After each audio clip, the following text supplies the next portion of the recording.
saya persilahkan untuk Romo Rohadi. Silakan Romo, closing statement. Baik, terima kasih. Saya kira kita sangat padat sekali dengan pesan-pesan dan makna. Tapi saya kira mari kita membangun niat bersama-sama. Hidup ini terlalu singkat, ya. Itu saya kutip dari Buya Syakur. Sayang sekali kalau ini berlalu dengan sia-sia, dengan penderitaan. Ya. Maka mari kita ciptakan persahabatan, cinta kasih. Yang utama itu kan, mari kita mencintai seperti Tuhan sudah mencintai kita, dan mari kita juga memaafkan satu sama lain. Saya kira perdamaian hanya mungkin kalau kita saling mengampuni dan memaafkan. Karena bagi saya memaafkan berarti adalah cinta Tuhan yang tak terbatas dan cinta Tuhan yang tanpa syarat. Kalau orang masih mencintai dengan syarat, dia pasti sulit untuk memaafkan. Ya. Dan kita sadar bahwa kita ini memang untuk mencintai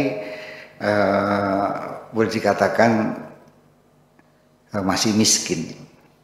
Kita mesti memohon pengampunan, cinta Tuhan sebanyak mungkin supaya kita bisa mengasihi satu sama lain.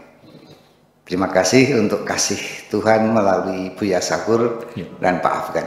Iya, sama-sama terima kasih Romo. Demikian closing statement yang telah disampaikan oleh Romo Rohadi Widogdo PR, dan kemudian closing statement berikutnya disampaikan Buya. Silakan Buya.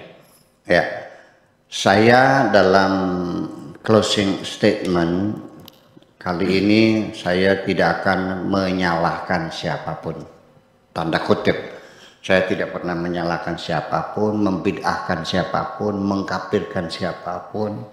Ya, tidak. Saya hanya ingin membaca situasi sekarang ini sebagai pesan dari seorang anak bangsa kepada kita semuanya, bahwasanya tindak kekerasan sekarang ini berekselerasi, semakin meningkat. Dan itu di hadapan mata kita sendiri. Ya, dengan peristiwa pengkeroyokan di depan gedung DPR itu, dengan tidak menyalahkan siapapun, ya, semua kekerasan, ya, dengan pentungan-pentungan yang berseliweran dan sebagainya itu, saya tidak menyalahkan siapapun. Hanya saya membaca satu indikator yang saya baca menunjukkan bahwa ke depan kekerasan kita semakin meningkat, perlu diwaspadai.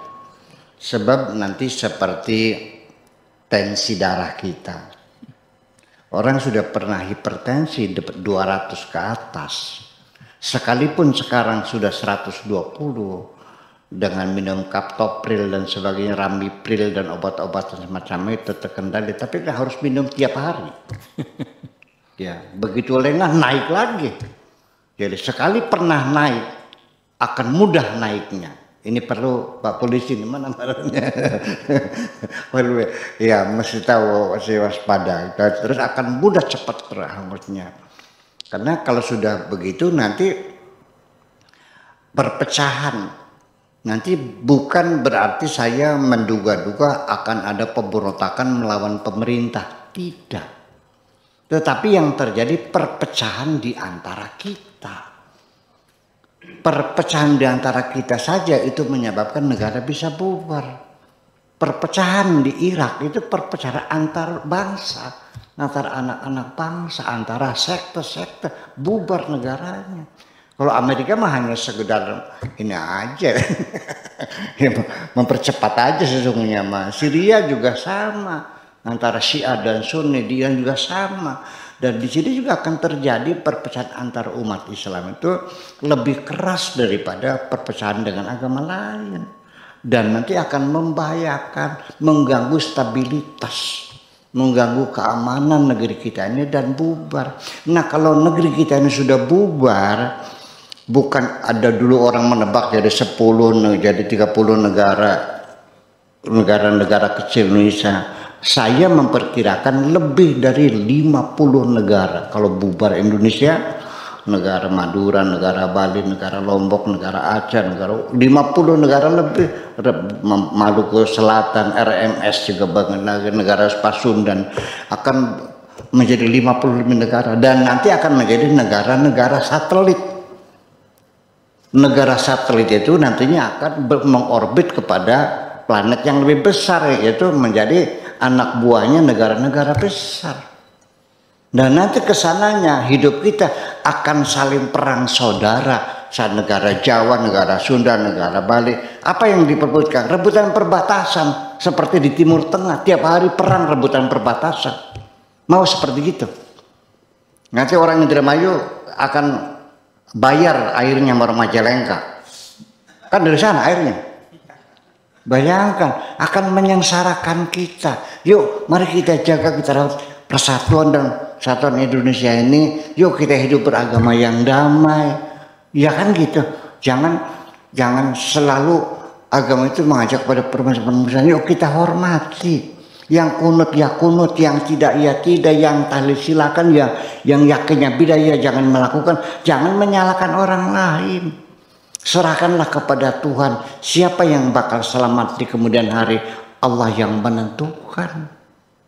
Memangnya surga punya nenek moyangmu?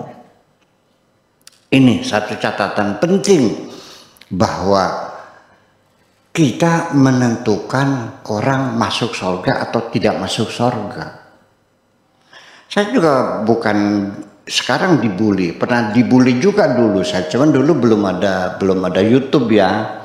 Itu ketika saya menyatakan bela sungkawa sedalam-dalamnya, karena pada tahun itu ada 2 tokoh perempuan dunia yang meninggal dunia, yaitu Lady Di dan Bunda Teresa. Jadi saya menyatakan, kalau nggak salah di Radar Cirebon ya, surat kabar, menyatakan bela sungkawa kesedihan sedalam-dalamnya, saya merasa kehilangan 2 tokoh dunia. Di komentarnya apa? Kayak kurang kerjaan, nangisi orang kafir. Saya bilang, nggak ada urusan kafir-kafir, dia orang-orang baik, orang banyak berjasa. Ini itu tidak hormati, semacam itu. Nah, jadi ya seperti itu. Jadi nggak boleh kita itu berbaik-baik dengan orang yang beragama lain. Apa begitu agama itu? Apakah agama itu mengajarkan permusuhan, kebencian? Atau mengajarkan cinta? Nah, ini kan persoalan kita kembali kepada agama cinta kan gitu. Nah, jadi nanti ketika kita beragama masih dalam lingkaran pertama syariat, masih bertengkar. Lingkaran masuk lingkaran kedua dalam akidah, bunuh-bunuh. Iya, masuk lingkaran yang ketiga torekot, masih bermusuhan. Kalau kita pada masuk inti lingkaran agama cinta, kita sudah selesai, tidak akan bertengkar lagi dengan siapapun. Nah, ini yang jadi masalah. Ayo kita kembali kepada agama cinta. Jadi artinya bahwa serahkan saja surga itu kepada Tuhan. Yang penting innallaha la yudhi'u ajral muhsinin.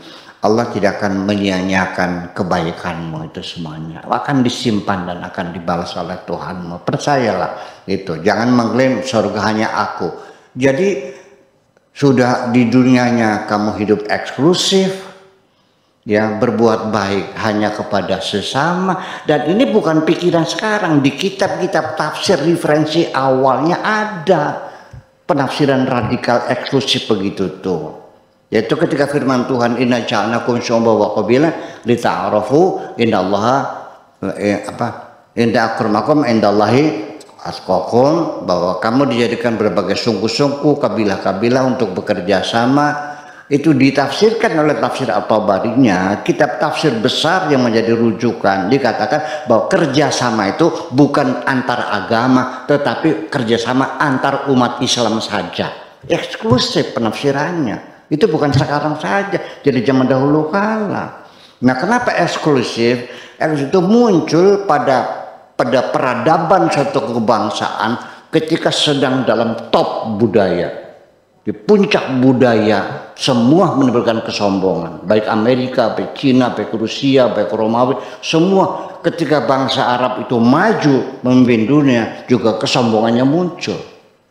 Seolah-olah hanyalah aku semuanya. Itu adalah fitrah manusia dan semacam itu. Dan kita dalam beragama ya harus bisa memilah-milah mana penafsiran emosional, mana penafsiran rasional, mana penafsiran sektoral dan sebagainya kita ketahui. Karena bagaimanapun perlu kita ketahui Al-Quran sebagai bahan baku.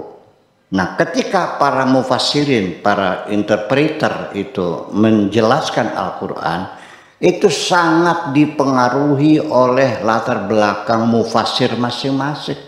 Kalau orang itu ideologinya Syiah, maka Al-Qur'annya ditafsirkan sesuai dengan streamline Syiah. Kalau penafsirnya Mu'tazilah, maka akan menafsirkan ayat-ayat Quran sesuai dengan streamline Mu'tazilah. Betul enggak? Kalau ahli sunnah wal jamaah ya akan disesuaikan. Jadi kita melihatnya multi tafsir. Nah, untuk Indonesia saya kira perlu juga bikin tafsir ala Indonesia. Gitu, terima kasih. Assalamualaikum warahmatullahi wabarakatuh.